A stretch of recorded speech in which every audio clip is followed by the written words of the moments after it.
As the SpaceX IPO grabbed headlines this week, rocketing Elon Musk to trillionaire status, the Department of Justice has now intervened on behalf of SpaceX in a civil rights lawsuit over potential violations of the Clean Air Act involving one of its xAI data centers. The NAACP, an environmental group, sued the company in April, saying it is illegally operating dozens of gas-burning turbines in Mississippi, near homes, schools, and churches in North Mississippi and nearby Memphis, Tennessee. In a motion filed by the DOJ's Environment and Natural Resources Division on Monday, the DOJ asked the court to throw out the lawsuit, accusing the NAACP of threatening, quote, American national, economic, and energy security by seeking to shut off power needed for AI development. For more, we go to the capital of California, to Sacramento, where we're joined by Abre Conner, director of the NAACP Center for Environmental and Climate Justice. Lay out your response to SpaceX acquiring Musk's AI company, xAI, and the lawsuit of the NAACP. Yeah, well, we already were in the fight of our lives with communities by fighting a billionaire who decided to go into a predominantly Black community, first in Memphis, utilizing mass turbines that were polluting the community, and then copy and pasting that same type of project in South Haven, Mississippi. And then whenever you now move into a place where now there is a trillionaire who is making decisions and feeling as though he does not have to necessarily follow the Clean Air Act, that's a problem.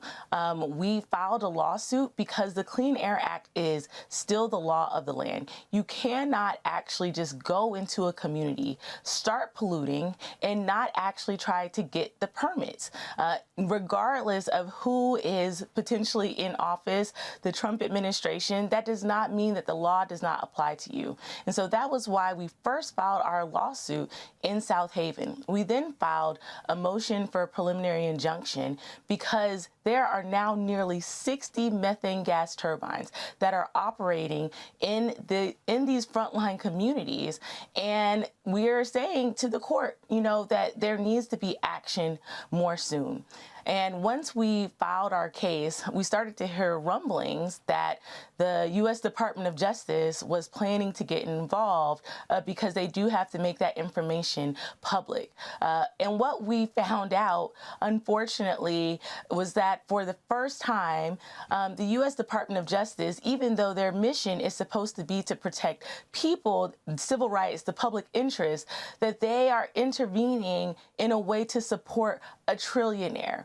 In a way that they're saying that national security does not necessarily mean that it's protecting the people who are having to live and suffer from methane gas turbines every single day. That the security of whatever this Iran war or memo or whatever that is more important than the people who are actually being harmed every single day.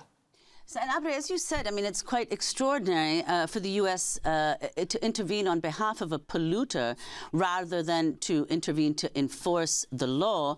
If you could talk about the significance, though, of this lawsuit, the NAACP's lawsuit, being heard in the Fifth Circuit, which is a conservative appeals court, which would suggest that perhaps the Department of Justice has an advantage. Is that correct?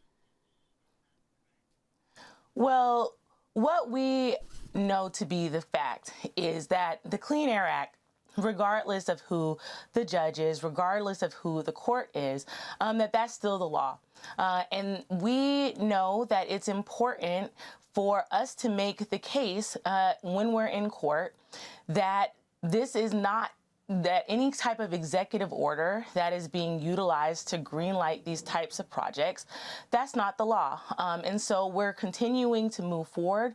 We have our hearing for our motion for preliminary injunction in a little over a month.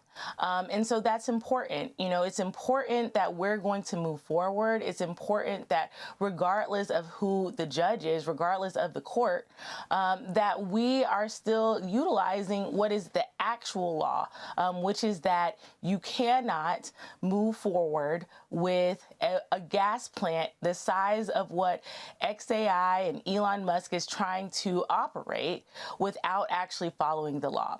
Now, we recognize that many of the individuals who are listed on the U.S. Department of Justice's intervention are political appointees. However, it's also important to recognize that as attorneys, we have an obligation to actually uphold the rule of law, to uphold our oath, to make sure that we have the ethical obligation to actually share what the law is as it is now. And the law is that if you want to operate a methane gas turbines in a community, that you have to get permits. That's not up for debate. The law also stands that if the government does not jump in to actually do something about that pollution, that the communities, that everyday people have the opportunity to actually bring those cases, to actually move forward and say, we are going to hold the polluters accountable. And that is exactly what we're doing. In this type of situation, not only is the U.S. Department of Justice's argument that they should be the ones that should make the final decisions, but that the court in some way that they actually don't get to make that choice either.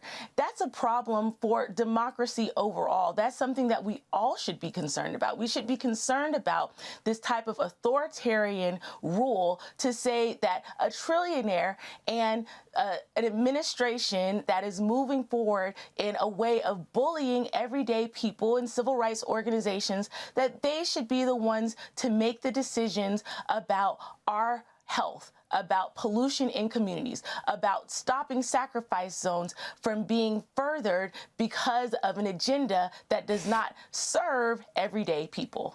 Thanks for watching Democracy Now! On YouTube. Subscribe to the channel and turn on notifications to make sure you never miss a video.